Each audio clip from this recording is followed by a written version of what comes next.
মাছ চাষি ও খামারি ভাইয়েরা, আপনারা কি হাইব্রিড মাগুর মাছ পুকুরে চাষ করতে চান? আপনি কি অল্প দিনের ভিতরে হাইব্রিড মাগুর মাছ চাষ করে লাভবান হতে চান? তাহলে আপনার জন্য এই ভিডিওটি, সম্পূর্ণ ভিডিওটি লক্ষ্য করে দেখবেন।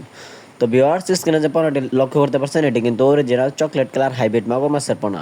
এই পোনাগুলি আপনারা 3 থেকে 4 মাস চাষ করেই খুব সহজেই বাজারজাত করে দিতে পারবেন, কেননা এই হাইব্রিড মাগুর মাছের পোনাগুলি অল্প অল্প দিনের ভিতরে বড় হয়ে থাকে।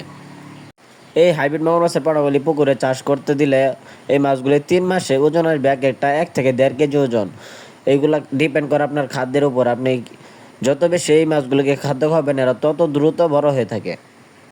এবং কি এই হাইব্রিড মাগুর মাছের পোনাগুলি আপনারা যে কোনো ধরনের পুকুরে চাষ করতে পারবেন। যদি আপনার পুকুর ময়লা আবর্জনা পুকুর থাকে, তাহলে এই মাছগুলি খুব সহজে আপনি চাষ করতে পারবেন।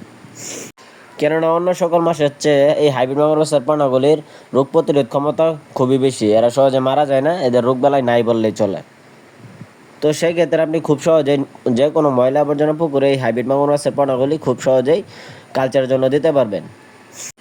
তো মাছ চাষি ও খামারি ভাইয়েরা, আপনারা যারা এই উন্নত জাতের চকলেট কালার অরিজিনাল হাইব্রিড মাগুর মাছের পোনা পুকুরে কালচারের জন্য দেওয়ার জন্য খুঁজতেছেন, আপনারা চাইলে কিন্তু আমাদের স্ক্রিনে দেওয়া নাম্বারে যোগাযোগ করতে পারেন।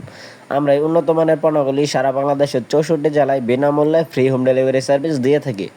আমাদের কাছ থেকে আপনারা 100% গ্যারান্টি সহকারে উন্নত জাতের পোনা ক্রয় করতে পারবেন।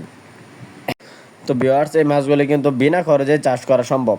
আপনার যদি ব্রয়লার লিটার অথবা যে কোনো ময়লা আবর্জনা খাদ্য খাওয়াতে পারেন, তাহলে এই মাছগুলি কিন্তু খুব সহজেই চাষ করে লাভবান হতে পারবেন। এই মাছগুলির প্রধান খাদ্য হচ্ছে ব্রয়লার লিটার, মুরগির নাড়ি বুড়ি, পচা পান্তা ভাত, গরুর গোবর ইত্যাদি ধরনের পচা জাতীয় খাদ্য কিন্তু এই মাছগুলি খুব সহজে খেয়ে থাকে।